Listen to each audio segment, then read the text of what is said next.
Assalamualaikum warahmatullahi wabarakatuh. Halo teman-teman semua, ketemu lagi dengan aku Dwi Mayangsari. Di vlog channel kali ini aku akan membahas satu buah pembahasan yang sangat menarik. Tapi sebelumnya, seperti biasa, kita tonton dulu video berikut ini.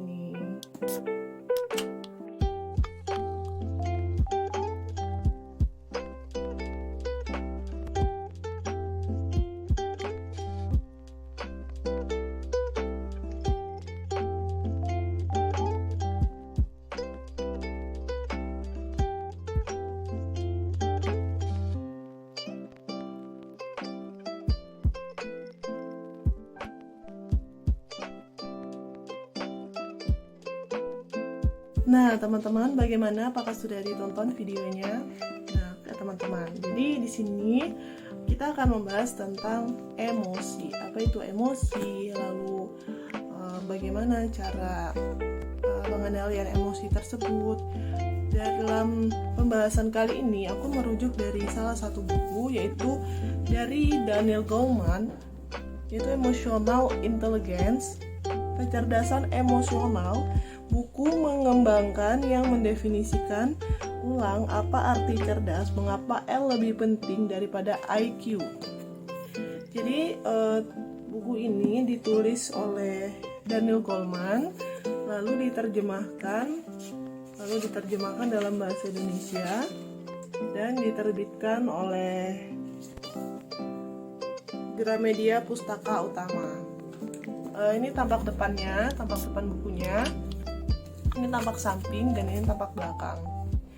Nah, teman-teman, aku beli buku ini di Gramedia Pustaka Utama di aplikasi Shopee. Jadi Gramedia ini sudah ada toko officialnya di Shopee.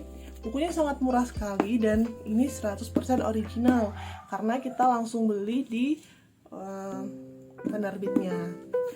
Nah, teman-teman, buruan di order, bukunya sangat bermanfaat sekali, sangat bagus sekali. Jadi nanti kalau kalian yang berminat dengan buku ini, nanti aku cantumkan link Shopee-nya di deskripsi video ini dan Instagramnya juga.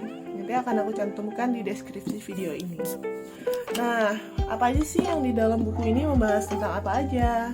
Oke, jadi di buku ini ada pembahasan tentang otak emosional, ciri-ciri kecerdasan emosional, penerapan kecerdasan emosional, kesempatan emas, kecakapan emosional.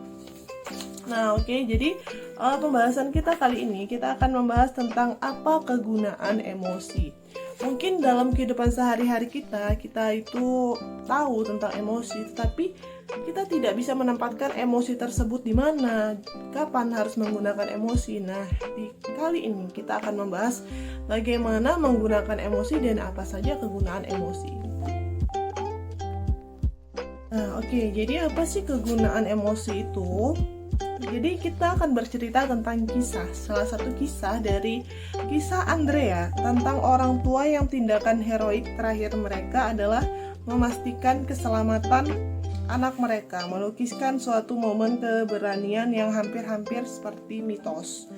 Tak diragukan lagi bahwa kejadian pengorbanan orang tua semacam itu bagi anak mereka telah tak terbilang atau tak terkatakan lagi. Banyaknya berulang kali terjadi dalam sejarah dan prasejarah manusia, dan lebih banyak lagi terjadi dalam masa evolusi spesies manusia yang lebih besar. Bila dilihat dari sudut pandang ahli-ahli biologi evolusi, pengorbanan diri orang tua semacam itu menguntungkan keberhasilan reproduksi dalam mewariskan gen-gen seseorang kepada generasi selanjutnya. Tetapi dari sudut pandang orang tua yang membuat keputusan berat pada saat-saat kritis, tindakan tersebut tak bisa lain kecuali cinta. Sebagai pemahaman akan maksud dan potensi emosi, tindakan teladan dan kepahlawanan orang tua itu mempertegas peran cinta tanpa pamrih dan setiap emosi lain yang kita rasakan dalam kehidupan manusia. Ini menyiratkan bahwa perasaan kita yang paling dalam, nafsu dan hasrat kita, merupakan pedoman penting dan bahwa spesies manusia berutang amat banyak pada kekuatan emosi. Karena dengan adanya emosilah manusia dapat menunjukkan keberadaannya dalam masalah-masalah manusiawi. Kekuatan emosi ini luar biasa. Hanya cinta yang amat kuatlah desakan untuk menyelamatkan anak tercinta yang dapat mendorong orang tua mengalahkan hasrat, menyelamatkan diri sendiri bila ditinjau dari aspek nalar. Pengorbanan diri semacam itu jelas tidak rasional. Bila ditinjau dari aspek perasaan, tindakan tersebut merupakan satu-satunya pilihan. Para ahli sosiobiologi menunjukkan bahwa pada keunggulan perasaan dibandingkan nalar pada saat-saat kritis semacam itu, bila mereka menyimpulkan tentang mengapa evolusi menempatkan emosi sebagai titik pusat jiwa manusia. Menurut para ahli tersebut, emosi menuntun kita menghadapi saat-saat kritis dan tugas-tugas yang terlampau riskan. Bila hanya diserahkan kepada otak bahaya, kehilangan yang menyedihkan, bertahan mencapai tujuan kendati dilanda kecewaan, keterikatan dengan pasangan, membina keluarga. Lalu setiap emosi menawarkan pola persiapan tindakan tersendiri masing-masing, menuntun kita ke arah yang telah terbukti berjalan baik ketika menangani tantangan yang datang berulang-ulang dalam hidup manusia. Pandangan mengenai kodrat manusia yang mengabaikan kekuatan emosi jelaslah pandangan yang amat picik. Sebutan Homo sapiens, spesies yang berpikir, merupakan hal yang keliru dalam pola pemahaman serta visi baru yang ditawarkan sains saat ini tentang emosi dalam kehidupan kita. Selanjutnya, bila nafsu mengalahkan nalar. Kisah berikut adalah tragedi yang menyedihkan. Matilda Crabtree yang berumur 14 tahun hanya bermaksud menggoda ayahnya. Ia melompat keluar dari lemari dan berteriak, "Hi!" seperti itu. Seperti kita berteriak seperti biasanya. Sewaktu orang tuanya tiba di rumah pada suatu pagi setelah mengunjungi teman-temannya. Tetapi Bobby Crabtree dan istrinya mengira Matilda menginap bersama teman-temannya malam itu. Sewaktu mendengar bunyi-bunyian ketika ia masuk rumah itu, Crabtree meraih pistol kaliber 0,357 miliknya dan masuk ke ruang tidur Matilda untuk menyelidiki. Ketika putrinya melompat dari lemari, Crabtree menembaknya di leher. Matilda Crabtree meninggal 12 jam kemudian. Salah satu warisan evolusi yang berhubungan dengan masalah emosional adalah rasa takut yang mendorong kita melindungi keluarga dari bahaya. Dorongan itulah yang membuat Bobby Crabtree meraih pistolnya dan menyelidiki rumahnya untuk menangkap pencuri yang dipikirnya sedang mengendap-endap dalam rumah. Rasa takut telah memancing Crabtree melakukan tembakan sebelum ia sepenuhnya memahami apa yang ditembaknya. Bahkan sebelum ia mengenali suara putrinya, menurut para ahli biologi evolusioner, reaksi otomatis semacam ini telah terekam dalam sistem saraf manusia karena selama periode yang panjang dan penting dalam prasejarah manusia, reaksi otomatis dapat menentukan hidup dan mati. Bahkan, yang lebih penting, reaksi itu menjalankan peran vital dalam tugas utama evolusi, mampu memiliki anak keturunan yang mewarisi ciri-ciri genetik ini. Suatu ironi menyedihkan bila mengingat tragedi di keluarga Crabtree. Tetapi, sementara emosi telah menjadi pembimbing yang bijaksana dalam perjalanan evolusi yang panjang, kondisi-kondisi baru yang ditimbulkan oleh peradaban telah muncul dengan gerak sedemikian cepat sehingga derap lamban evolusi tak mampu mengimbanginya. Sesungguhnya hukum-hukum dan aturan-aturan etika yang pertama, Kode Hammurabi, 10 perintah Tuhan, agama Yahudi, maklumat Raja Asoka dapat dianggap sebagai usaha untuk mengendalikan, mengatasi dan mendisiplinkan kehidupan emosional sebagaimana dilukiskan Freud dalam Civilization and its Discontents. Masyarakat harus memberlakukan peraturan-peraturan dengan maksud mengurangi ekses-ekses gejolak emosi yang terlampau bebas dan di dalam diri manusia. Selanjutnya, dorongan melakukan tindakan. Pada suatu pagi musim semi, salah seorang, maksudnya Daniel Goleman ini, berkendara menyusuri sebuah jalan raya melintasi pegunungan di Colorado. Ketika tiba-tiba hujan salju menutupi pandangan Daniel Goleman ke mobil yang berada beberapa meter di depan Daniel tersebut, walaupun menajamkan pandangan, Daniel tidak berhasil melihat apa-apa. Salju yang berputar-putar sekarang merupakan medan putih yang membutakan.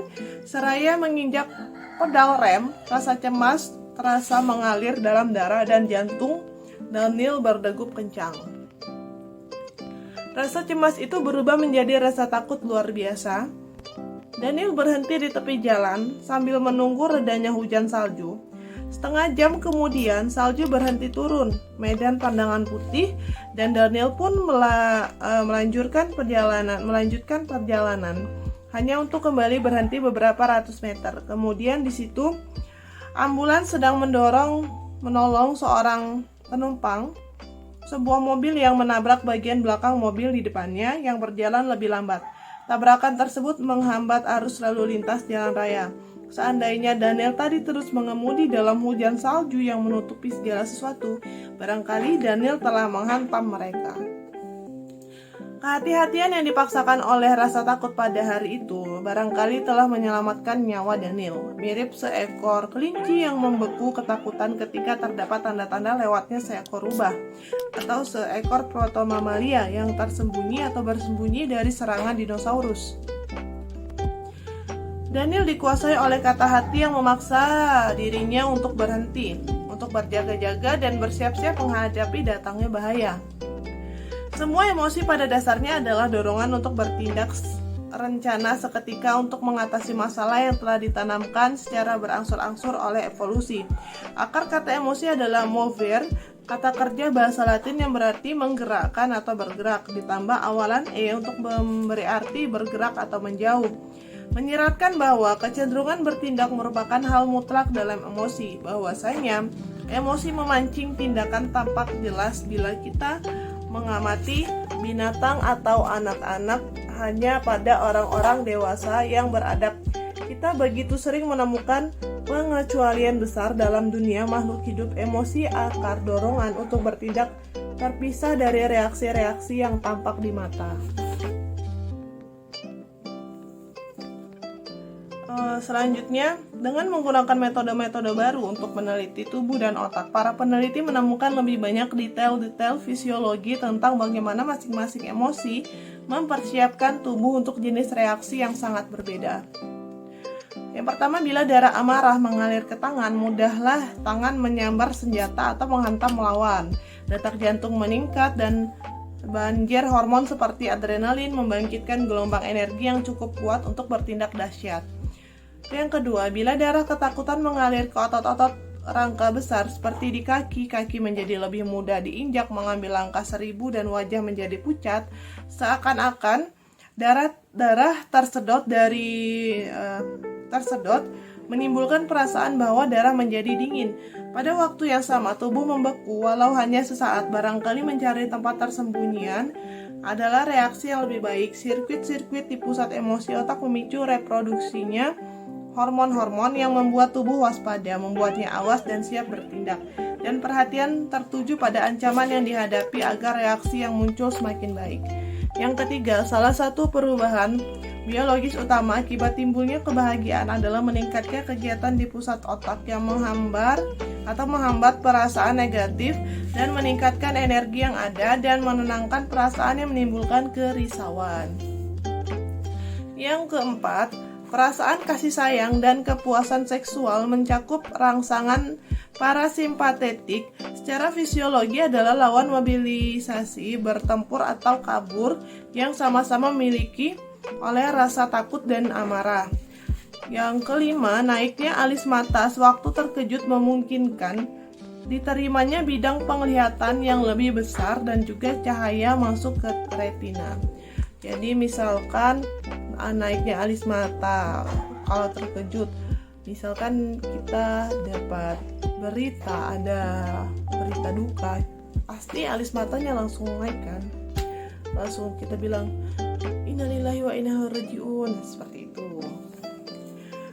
Lalu selanjutnya yang ketujuh, di seluruh dunia ungkapan jijik tampaknya sama dan memberi pesan yang sama.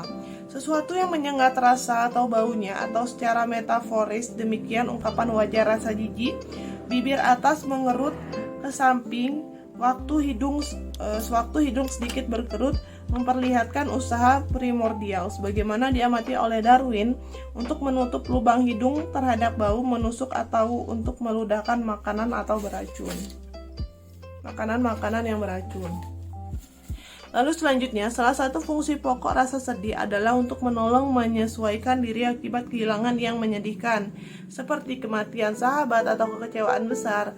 Kesedihan menurunkan energi dan semangat hidup untuk melakukan kegiatan sehari-hari, terutama kegiatan perintang waktu dan kesenangan. Dan bila kesedihan itu semakin dalam dan mendekati depresi, kesedihan akan memperlambat metabolisme tubuh. Selanjutnya, kecenderungan biologis untuk bertindak ini selanjutnya dibentuk oleh pengalaman kehidupan serta budaya. Misalnya secara universal, meninggalnya seorang yang dicintai akan membangkitkan rasa sedih dan berkabung. Tetapi cara kita menunjukkan rasa berkabung, bagaimana emosi diungkapkan atau disembunyikan sebagai wilayah pribadi ditentukan oleh kebudayaan. Seperti halnya siapa-siapa saja dalam kehidupan kita yang termasuk kategori orang-orang tercinta yang harus ditangisi. Periode evolusi yang berlangsung sangat lama ketika respon-respon emosional ini dibentuk jelas merupakan realitas yang lebih sulit daripada yang harus ditanggung oleh sebagian besar manusia sebagai suatu spesies. Setelah dimulainya sejarah tertulis, zaman itu adalah masa ketika hanya sedikit bayi yang bertahan sampai masa kanak-kanak dan hanya sedikit orang dewasa yang mencapai usia 30 tahun. Ketika hewan-hewan pemangsa dapat menyerang di setiap saat, ketika pola musim kering dan banjir menentukan terjadinya kelaparan dan keberlanjutan hidup. Tetapi dengan munculnya teknik pertanian dan kelompok masyarakat yang paling sederhana, peluang untuk hidup berubah secara dramatis dalam 10.000 tahun terakhir ketika kemajuan-kemajuan berlangsung di seluruh dunia. Tekanan-tekanan kejam yang telah menghambat populasi manusia dengan mantap dihapuskan. Selanjutnya, dua jenis pikiran kita. Saat berlinang air mata dapat begitu saja terlewat tak teramati ketika pemahaman penuh empati yang menyadari bahwa bila mata seorang berkaca-kaca berarti ia sedang sedih.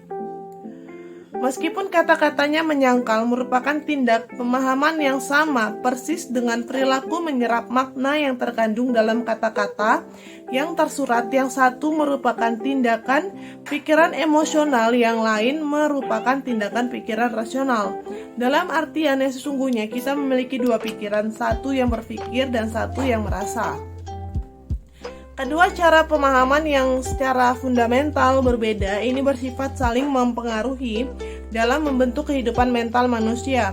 Pertama, pikiran rasional adalah model pemahaman yang lazimnya kita sadari, lebih menonjol kesadarannya, bijaksana, mampu bertindak hati-hati dan merefleksi.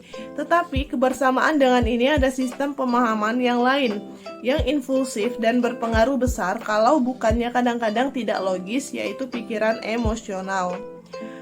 Dikotomi emosional atau rasional kurang lebih sama dengan istilah awam antara hati dan kepala. Mengetahui sesuatu itu benar di dalam hati Anda merupakan tingkat keyakinan yang berbeda, yang entah bagaimana merupakan kepastian yang lebih mendalam daripada menganggapnya benar dengan menggunakan akal Anda. Ada suatu tahapan ajak dalam perbandingan kendali rasional emosional terhadap pola pikir.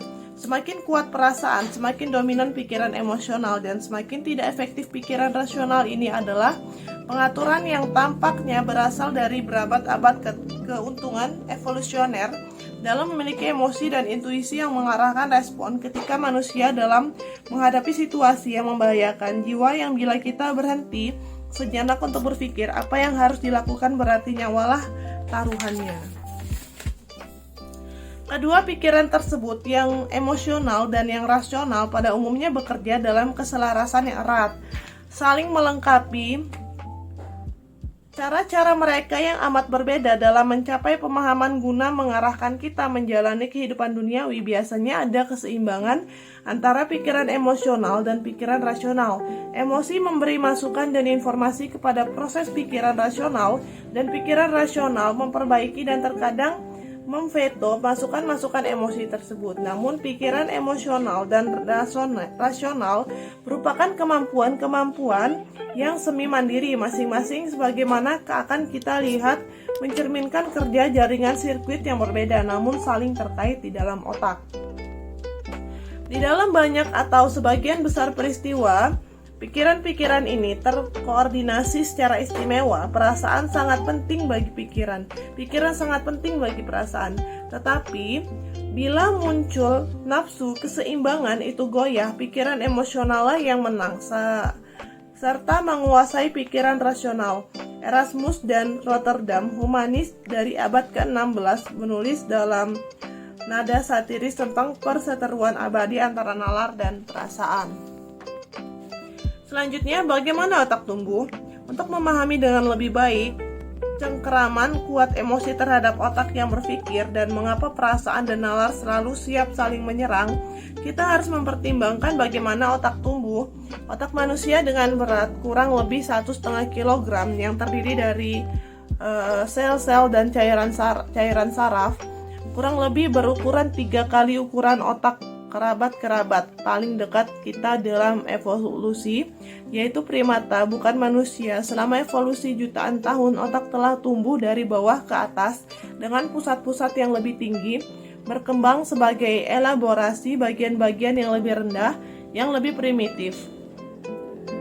Bagian otak paling primitif yang dimiliki oleh semua spesies yang mempunyai lebih daripada hanya sistem saraf paling sederhana adalah batang otak yang mengelilingi ujung atas sumsum tulang belakang. Akar otak ini mengatur fungsi-fungsi dasar kehidupan seperti bernafas dan metabolisme. Organ-organ lain juga mengendalikan reaksi dan gerakan dengan pola yang sama.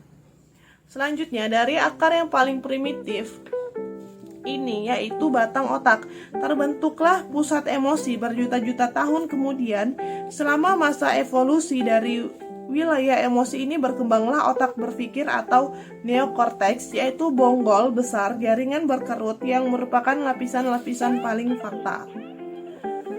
Akar kehidupan emosional kita yang paling kuno adalah indera penciuman, atau lebih tepatnya lobus olfaktori atau bonggol olfaktori, yaitu sel yang menerima dan menganalisis bau setiap benda hidup, entah itu makanan, benda beracun, pasangan seksual, semangat atau mangsa, mempunyai ciri molekular sendiri-sendiri yang dapat terbawa angin. Pada zaman primitif, bau dipercaya sebagai indera yang paling penting untuk kelangsungan hidup. Dari lobus olfaktori mulailah berkembang pusat-pusat emosi primitif yang pada akhirnya tumbuh cukup besar untuk melingkupi bagian atas batang otak. Dalam tahap-tahap awalnya, pusat olfaktori itu hanya terdiri atas lapisan-lapisan tipis neuron yang berfungsi menganalisis bau-bauan. Satu lapisan sel bertugas menerima bau-bauan dan memilah-milahnya menjadi kategori-kategori yang cocok, bisa dimakan atau beracun, tersedia secara seksual, musuh atau makanan. Lapisan kedua, sel yang mengirimkan pesan-pesan refleksi ke seluruh sistem saraf untuk memberitahu tubuh apa yang harus dilakukan: menggigit, meludah, mendekati, lari, mengejar. Selanjutnya, neokortex atau Homo sapiens yang jauh lebih besar daripada spesies lain manapun telah menambahkan segala sesuatu yang menjadi ciri khas manusia. Neokortex merupakan tempat pikiran. Neokortex memuat pusat-pusat yang mengumpulkan dan memahami apa yang diserap oleh indera. Neokortex menambahkan pada perasaan apa yang kita pikirkan tentang perasaan itu dan memungkinkan kita mempunyai perasaan tentang ide-ide, seni, simbol-simbol, khayalan-khayalan. Lalu selanjutnya, bila kita amati perkembangan skala filogenetik mulai dari reptilia sampai monyet hingga manusia, masa neokorteks itu saja terus meningkat bersama peningkatan tersebut secara geometris. Meningkat pula sambungan-sambungan dalam jaringan otak. Tetapi, pusat-pusat yang lebih tinggi ini tidak mengatur semua kehidupan emosional. Dalam perkara-perkara penting mengenai perasaan dan teristimewa dalam keadaan darurat emosional, pusat-pusat tersebut dapat dikatakan diatur oleh sistem limbik karena begitu banyak pusat-pusat yang lebih tinggi muncul atau merupakan perpanjangan ruang lingkup wilayah limbik. Maka otak emosional memainkan peran penting dalam arsitektur persarafan. Sewaktu akar asal otak baru itu tumbuh, wilayah-wilayah emosi itu terjalin melalui miliaran jaringan penghubung ke setiap bagian neokorteks. Hal ini memberi pusat-pusat emosi kekuatan luar biasa untuk mempengaruhi berfungsinya bagian lain otak, termasuk pusat-pusatnya untuk pikiran. Nah, teman-teman, itu dia pembahasan kita kali ini. Oke, sekali lagi, aku memakai buku Daniel Goleman, yaitu yang berjudul Emotional Intelligence. Jadi kalian bisa beli buku ini di aplikasi Shopee dengan nama penerbitnya adalah Gramedia Pustaka Utama. Aku belinya di Gramedia Pustaka Utama melalui aplikasi Shopee dan ada juga Instagramnya. Jadi kalian bisa order di situ ya teman-teman. Nah, bukunya ini jangan khawatir kalau tidak original. Jadi bukunya ini 100% original. Bisa kalian beli di aplikasi Shopee-nya. Nah, teman-teman, sekian pembahasan kita hari ini. Semoga apa yang diberikan dapat bermanfaat, dapat diterapkan di kehidupan, dapat menambah ilmu pengetahuan kalian.